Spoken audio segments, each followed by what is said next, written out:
A few years back in early 2019, I made a video about the death of television. It wasn't a very good video, don't go back and watch it, but it was about how streaming had rose up, garnered mass popularity, and would lead to the end of cable TV and traditional networks. Yeah, that doesn't sound like a very hot take today, but back then, even just 3.5 years ago, the whole streaming wars landscape was a different beast. Disney+, Peacock, HBO Max, Paramount+, they didn't exist yet. Any attempts from a major studio getting into streaming was pretty half-assed with incomplete collections and 1 or 2 original series. There wasn't a lot of major competition in the market. Most people had a Netflix account, a Hulu, or maybe an Amazon Prime. Other services existed, but for the most part, this was it. Now, everybody's got a streaming service. I mean, everybody except for, like, Sony Pictures. But I guess they have Crunchyroll. There's a lot. That's the point. There's a lot of streaming services now. And this is where the big money is expected to be. Monthly charges to hundreds of millions of credit cards across the globe.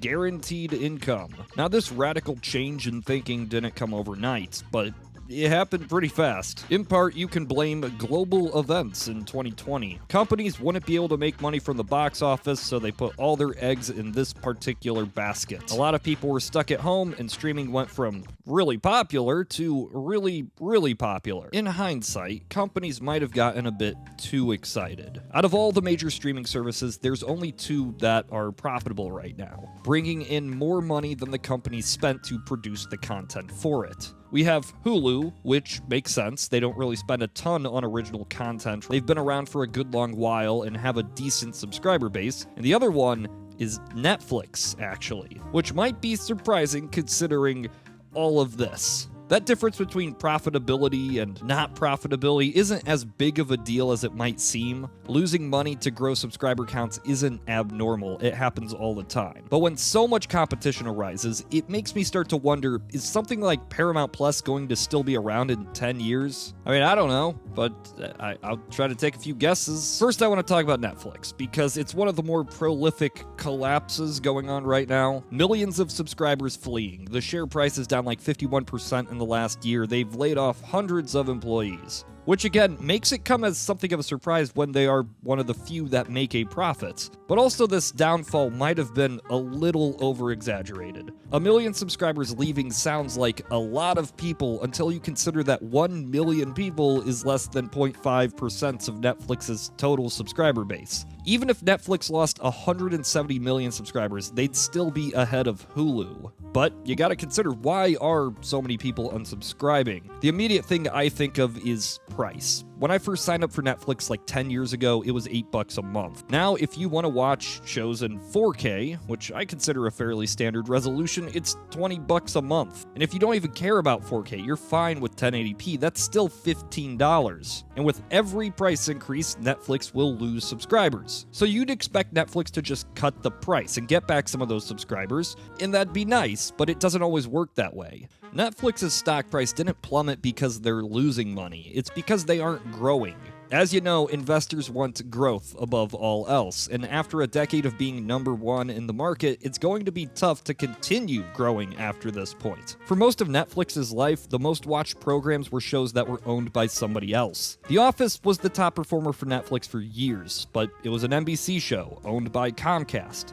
And many expected as soon as Comcast announced their own streaming service, that would be the end of that show's run on Netflix. And it was. Friends was also one of the most popular programs, and it was also an NBC show, but that didn't go to Peacock. It went to HBO Max because it was produced by Warner, even though it was on a Comcast-owned station. Yeah, licensing and rights can be weird and confusing, but that traditional TV content, that was the bread and butter of Netflix for a long time. Of course, now that these conglomerates have their own streaming services, why keep these programs on the competition? But of course, they knew they couldn't rely on this forever, so the hope was that people would get interested in their original content and stick around once stuff like The Office was removed. Now, this doesn't mean that none of these older shows will appear on Netflix again. Obviously, there's many exceptions even right now. Take Seinfeld. It was an NBC show, very popular, very funny stuff. You'd expect it to go on Peacock, but Comcast didn't produce the show, they just distributed it.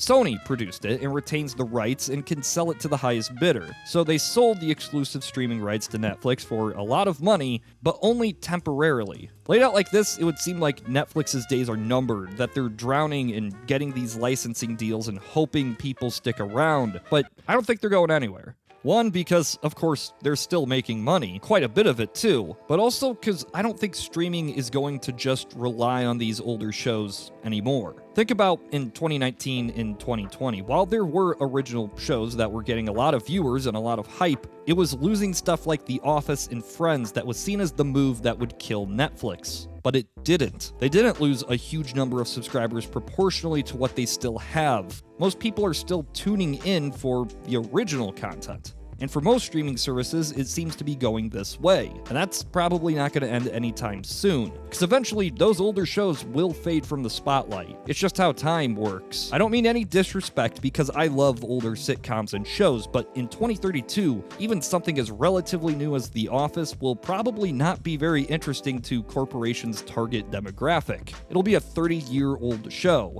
as far removed from the cultural landscape by then as something like Taxi was in 2005. And that's why that original content matters, to build up new libraries that remain more consistently relevant. Younger people tend to watch more recent content, it's just how it works. There's a reason nobody's clamoring for the exclusive streaming rights to Perry Mason.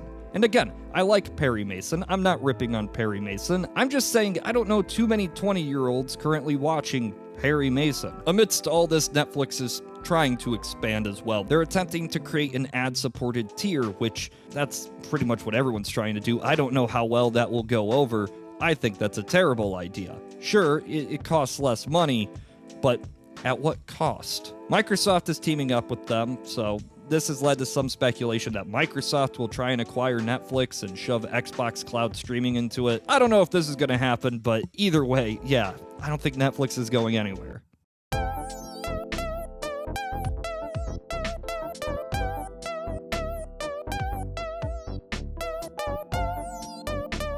Okay, what do we got next? Hulu? I don't really know why Hulu exists anymore. It's kind of a bizarre situation. It was created as a collaborative platform between Fox, Comcast, and some ownership was controlled by a private equity firm. And then Time Warner took a piece, the private equity firm left, Time Warner left, Disney got involved, Disney bought Fox, so they own 2/3 of Hulu, but Comcast still owns a third, and Comcast is probably selling their shares to Disney in 2024.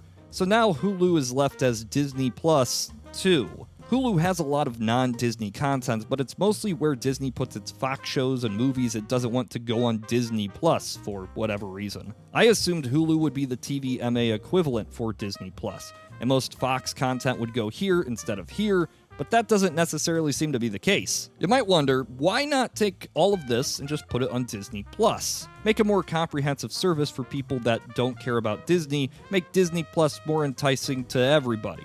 Well, it's because they get to double dip. Why offer all of this on Disney Plus if you can get people to pay for 2 subscriptions instead of 1? And this has kind of worked out for them. Not as well as some have claimed. I've seen articles that say Disney Plus has surpassed Netflix in subscriber count to make it the largest platform, but that's not true. All of Disney's streaming services, including Disney Plus, Hulu, and ESPN Plus, have a larger combined count than Netflix, but the way Disney calculates subscriptions is kind of weird. See, Disney really pushes for these bundled deals. It's the focus of their advertising, the front page of the websites. They're trying to sell this bundle the most. And yes, because it costs a lot of money, sure, but also because it counts as 3 subscriptions. If one person buys this bundle, according to Disney, they are now 3 subscribers, which doesn't mean more income, but it looks good to investors. And it also leads to these kinds of news articles, which, again, how did they mess this up? Disney plans on spending $8 to $9 billion a year on Disney Plus content by 2024. The same year, it expects Disney Plus to finally be profitable.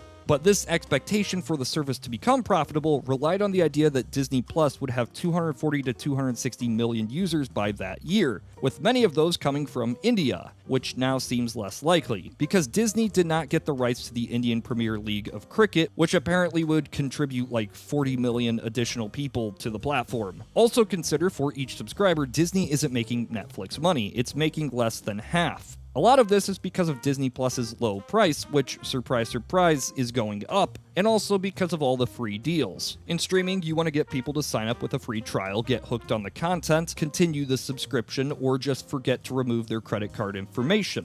I haven't actually seen a lot of people mention Lightyear because it was a massive box office bust. I mean, it cost $200 million to make, upwards of $300, maybe even $400 in total with marketing included, and it made only $225 million.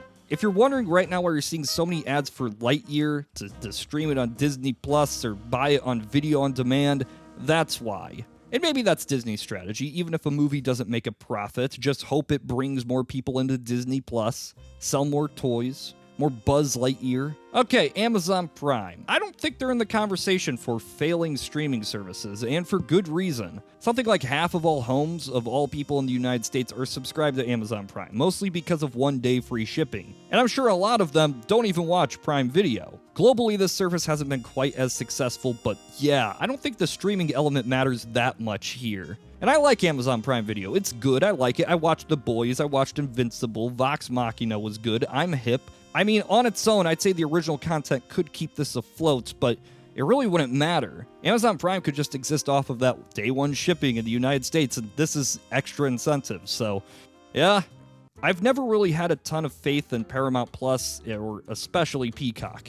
A lot of people talk about streaming now like it's picking cable packages back in the day. Nobody wants to pay a lot of money for something they don't use, and if people are skipping out on services, it's gonna probably be these two. I could see one day in the far future, if things don't pick up, Comcast and Viacom would probably be better off licensing the rights to their shows to other services. There's always the other route of just don't produce more original content and coast off the old stuff if things don't work out. Already, companies like Disney, Netflix, and Amazon are spending a ton of money, an insane amount of money to try and get you to subscribe, to spend your money here instead of here. Because there's only so many services that people are willing to pay for. But I gotta address the elephant in the room. Quality. Content is no longer measured and valued through the same means it used to be, which is both a good and bad thing. Traditional television was never perfect, but it seemed to operate under the same basic rules. Quality sells. Now, that's not a guaranteed rule. Shows that were great failed to reach a mass market, and some shows that were not so great were massive successes. But overall, networks wanted higher quality first and foremost, because higher quality meant more viewers, and more viewers meant you could charge higher ad rates. Networks couldn't just throw everything out there, make whatever they wanted, because desired time slots were limited. You only have so many shows that can air in a day, and you want all of them to be popular enough to get those decent ad rates, but also justify enough seasons for syndication. But now, every show is effectively syndicated right off the bat. It already exists, can be viewed at any time, and the idea of reruns is non-existent. So the goal isn't to just make better content, it's also to make more content. You still need great content to get people to subscribe, but it doesn't really matter if somebody watches every original series on the platform or just one. The company makes the same amount of money, $10 a month or whatever they're charging. It's easy to see how some studios can and do exploit this fact. Rely on older content or just have a name that sells. That's the bad part, but it also means studios can take more chances. If more content needs to be produced and can be produced, eventually a few diamonds in the rough will be found. Streaming is a young technology with many different players. And the question is whether there's enough room for all these players in the market. This could be like early game consoles. Tons of machines were produced at first, most of them failed, and only a few companies could justify their existence in the market. And by that point, if it's made clear that only the select few can make it in the streaming game, what then? Do the streaming platforms become complacent to rely on older works, quit investing in the new content? Do production companies simply create content for the continued hopes of licensing it on streaming platforms? There's just so many possibilities. But I do agree, the golden age of streaming is over. Beyond that, who knows what will happen.